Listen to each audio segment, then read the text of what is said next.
ఈ నెల 27వ తారీఖున వైఎస్ఆర్ కాంగ్రెస్ పార్టీ జగనన్న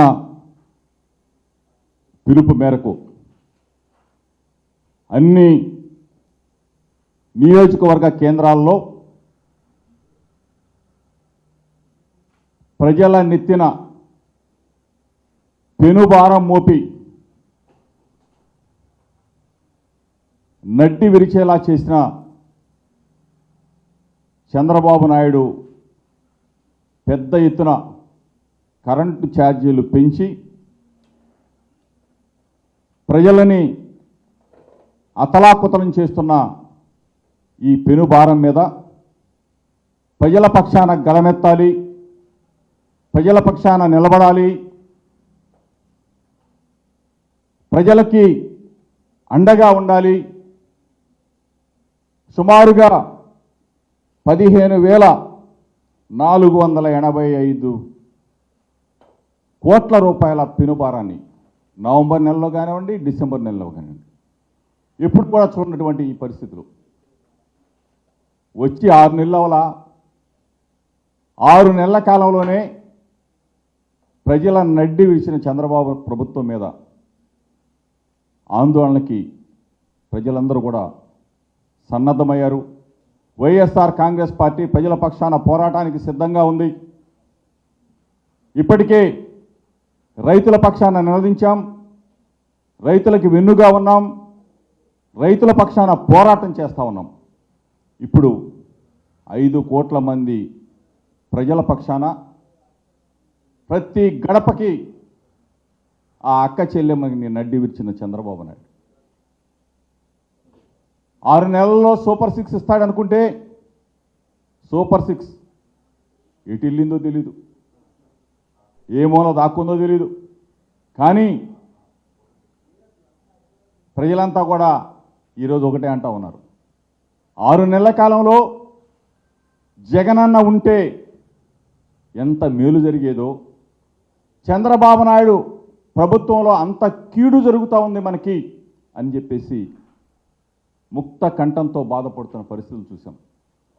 ఎన్నడూ కూడా లేని విధంగా ఘోరాతి ఘోరంగా 15,485 కోట్ల రూపాయలు ఈ రోజున భారాన్ని మోపిన చంద్రబాబు నాయుడు ప్రభుత్వం మీద నినదిస్తూ ఉన్నాం. జగనన్న నేతృత్వంలో గర్జించబోతా ఉన్నాం, ప్రజలకి అండగా ఉండబోతా ఉన్నాం. ఆనాడు స్వర్గీయ డాక్టర్ వైఎస్ రాజశేఖర రెడ్డి గారు ఏ విధంగా అయితే ఆనాటి తెలుగుదేశం ప్రభుత్వాన్ని గడగడలాడించి కరెంటు ఛార్జీలు పెంచిన తెలుగుదేశం ప్రభుత్వం మీద పోరాటం చేసి ఆ రోజు అసెంబ్లీ ముట్టడి చేస్తే ఆనాడే చంద్రబాబు నాయుడు కొంతమంది ప్రాణాలను కాల్పులతో కాల్చి చంపిన వైనాన్ని మనం చూసాం. ఈ పరిస్థితుల్లో మరలా ఇప్పుడు గర్జించబోతా ఉన్నాం, ప్రజల పక్షాన నిలబడబోతా ఉన్నాం, ప్రజలకు అండగా ఉండబోతా ఉన్నాం. కరెంటు ఛార్జీలు తగ్గించే వరకు చంద్రబాబు ప్రభుత్వం మీద పోరాటం చేస్తాం, ప్రజల పక్షాన నిలబడతాం. 27వ తారీఖున మొత్తం 175 నియోజకవర్గాల్లో పార్టీ శ్రేణులన్నీ ప్రజలతో మమేకమై ప్రజలందరూ కూడా కలిసికట్టుగా విద్యుత్ కార్యాలయాన్ని ముట్టడిస్తామని చెప్పేసి, ధర్నాలు చేస్తామని చెప్పేసి మీడియా మిత్రుల ద్వారా రాష్ట్ర ప్రజలందరూ కూడా కలిసి రండి. వైఎస్ఆర్ కాంగ్రెస్ పార్టీ చేసే పోరాటానికి, ప్రజల పక్షాన చేసే పోరాటానికి మద్దతు ఇమ్మని చెప్పేసి మీడియా మిత్రుల ద్వారా కోరుకుంటూ ఇప్పుడు పెద్దలు నాగార్జున మాట్లాడతారు. అందరికీ నమస్కారం. నిన్న మా ప్రీతమ నాయకులు మాజీ ముఖ్యమంత్రి వర్యులు వైఎస్ఆర్ కాంగ్రెస్ పార్టీ అధినాయకులైనటువంటి జగన్మోహన్ రెడ్డి గారి యొక్క పుట్టినరోజు ప్రపంచవ్యాపితంగా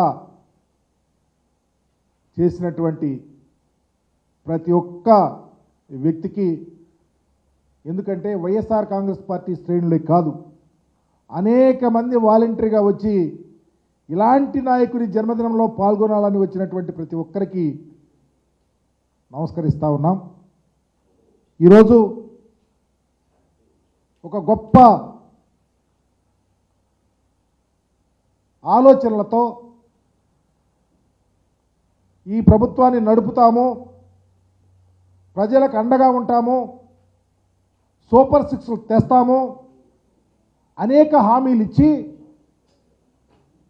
ప్రజలను నమ్మబలిపి మోసం చేసినటువంటి చంద్రబాబు నాయుడు గారు ఒకటిగా నిన్నగాక మొన్నేమో రైతు అలోలక్షణ అంటూ ఉంటే రైతులకు అండగా ఉండాలా, మీరిచ్చిన హామీలు నిర్వర్తించాలా, పెట్టుబడి సాయం అందాలా, రైతులకు మీరు ఇచ్చిన హామీలు నిర్వర్తించమని వైఎస్ఆర్ కాంగ్రెస్ పార్టీ కలెక్టరేట్ల ముట్టడించి కలెక్టరేట్ దగ్గరికి వెళ్ళి మెమరాండాలు ఇచ్చిన పరిస్థితి. ఈరోజు ఏమో మీరు అధికారంలో ఉన్నప్పుడు ప్రజలను ఇందాక సోదరులు చెప్పినట్లు గుర్రాలతో తొక్కించి అయా కరెంటు ఛార్జీలు పెంచొద్దు అని అడిగితే తోటాలతో బలి తీసుకున్నటువంటి పరిస్థితి.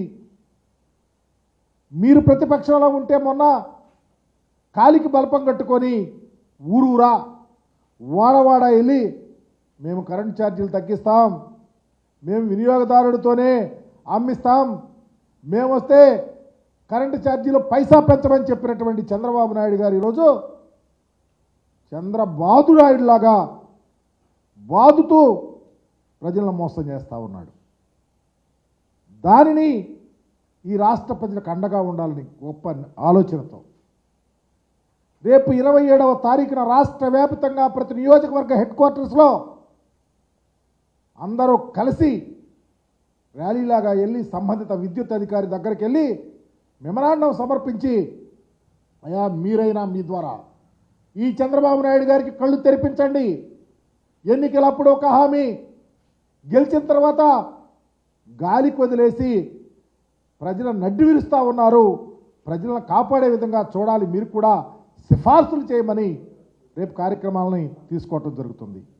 ఎంత అన్యాయం అంటే చంద్రబాబు నాయుడు గారు పేదవారు జగన్మోహన్ రెడ్డి గారు ఉన్నప్పుడు 200 యూనిట్ కన్నా తక్కువ ఉంటే ఎస్సీ ఎస్టీలకి ఎక్కడ కరెంటు బిల్లు కట్టే పరిస్థితి లేదు. ఈరోజు మీరు పూర్తిగా వాటిని విస్మరించారు, పేదవారికి భయభ్రాంతులు చేస్తూ ఉన్నారు. ఎక్కడ పడితే అక్కడ కరెంటు కట్, మీరు బిల్లులు ఉన్నాయి, మీరు కట్టాల్సింది ఉంది అని భయభ్రాంతులు చేస్తూ అనేకమైనటువంటి ఆలోచనలతో ముందుకెళ్తా ఉన్నాడు. అందుకనే 27వ తారీఖు తీసుకున్నటువంటి ఈ ప్రతిష్టాత్మకమైనటువంటి కార్యక్రమం ప్రతి నియోజక హెడ్ క్వార్టర్లో వైఎస్ఆర్ కాంగ్రెస్ పార్టీ శ్రేణులతో పాటు కరెంటు ఛార్జీల వల్ల మోసపోతున్న ప్రతి ఒక్క వ్యక్తి మాతో చేతులు కలిపి ఖచ్చితంగా సంబంధ అధికారులకు మెమరాండాలు ఇవ్వాలి అని చెప్పేసి వైఎస్ఆర్ కాంగ్రెస్ పార్టీ పూర్తిగా దీన్ని తీసుకుంటుంది, సపోర్ట్ చేయమని మీ ద్వారా తెలియపరుస్తూ చంద్రబాబు మోసాలు ఇకనైనా గమనించమని, ఇకనైనా అందరూ కలిసి ఈరోజు రాష్ట్రంలో ప్రజలు మోసపోతూ ఉన్నారు, రాబోయే రోజుల్లో ఇంకా పేదవారి యొక్క స్థితిగతులు దారుణంగా క్రిందకి అడుగంటిపోతూ ఉన్నాయి, గమనించమని రేపు 27వ తారీఖు కార్యక్రమాన్ని జయప్రదం చేయమని మీ ద్వారా తెలియపరుస్తూ ఉన్నా. అందరికీ నమస్కారం. ఏదైతే ఆంధ్ర రాష్ట్ర వ్యాప్తంగా కూడా కరెంటు ఛార్జీలు మోత మోగుతుందో ప్రజల నుంచి వచ్చిన ఆవేదన మేరకు ప్రజలతో పాటు కలిసి పోరాటం చేయాలని చెప్పని మా గౌరవ మాజీ ముఖ్యమంత్రి గారు, మనందరి నాయకుడు జగన్మోహన్ రెడ్డి గారి ఆదేశాల మేరకు రేపు 27వ తారీఖు నాడు 175 నియోజకవర్గాల్లో కూడా ఎక్కడైతే విద్యుత్తుకు సంబంధించి ఆఫీసులు ఉంటాయో ఒక నిరసన ర్యాలీ, అదేవిధంగా వినతిపత్రం అందించే విధంగా ఒక కార్యక్రమాన్ని రూపొందించడం జరిగింది. ఎన్నికల ముందు ఏదైతే చంద్రబాబు నాయుడు మేము కరెంటు పెన్షన్ తమ్ముళ్ళు అని చెప్పని ప్రతి వీధి తిరిగి చెప్పాడు. కానీ ప్రభుత్వం ఏర్పడి 6 నెలలు కాకముందే దాదాపుగా 15,485.36 కోట్ల రూపాయలు ప్రజల మీద భారం మోపాడు. ఇది ఏ ఒక్క వర్గానికో కాదు, కరెంట్ అనేది ప్రతి ఒక్కళ్ళు కూడా వినియోగించుకుంటారు. ప్రతి ఒక్కళ్ళు కూడా చిన్నవారి నుంచి పెద్దవారు కావచ్చు, వ్యాపారస్తులు కావచ్చు, ఇండస్ట్రీస్ కావచ్చు, ప్రతి ఒక్కరికి కూడా ఈ భారాన్ని మోపే విధంగా చంద్రబాబు తీసుకున్న నిర్ణయాన్ని ప్రజలందరూ కూడా ఇప్పుడు వ్యతిరేకిస్తున్నారు. ప్రజలతో పాటు మమేకమయ్యి రేపు 27వ తారీఖు నాడు తప్పకుండా చంద్రబాబు మీద పోరాటం చేస్తాం. ప్రజలతో పాటు కలిసి పనిచేస్తాం. విద్యుత్ ఛార్జీలు ఏదైతే ప్రజలను మోసం చేస్తున్నాడో ఆ మోసాన్ని ఎండకట్టే విధంగా వైఎస్ఆర్సీపీ శ్రేణులంతా కూడా దీంట్లో భాగస్వామ్యం అయ్యి ఈ కార్యక్రమాన్ని విజయవంతం చేస్తారని చెప్పిన కూడా మీ అందరికీ తెలియపరచుకుంటూ, చంద్రబాబు ఇప్పటికైనా కానీ ఏదైతే ఎన్నికల ముందు చెప్పాడో విద్యుత్ భారం మోపనని చెప్పాడో ఆ మాట మీద నిలబడాలి. లేకపోతే కనుక వైఎస్ఆర్సీపీ పార్టీ తరఫున ఎంతవరకని వెళ్ళి పోరాటం చేస్తామని చెప్పి తెలియపరచుకుంటూ రేపు 27వ తారీఖు నాడు ఈ యొక్క కార్యక్రమాన్ని వైఎస్ఆర్సీపీ శ్రేణులు కూడా ప్రజలతో మమేకమై విజయవంతం చేయాలని చెప్పని నేను మనస్ఫూర్తిగా కూడా కోరుకుంటున్నాను.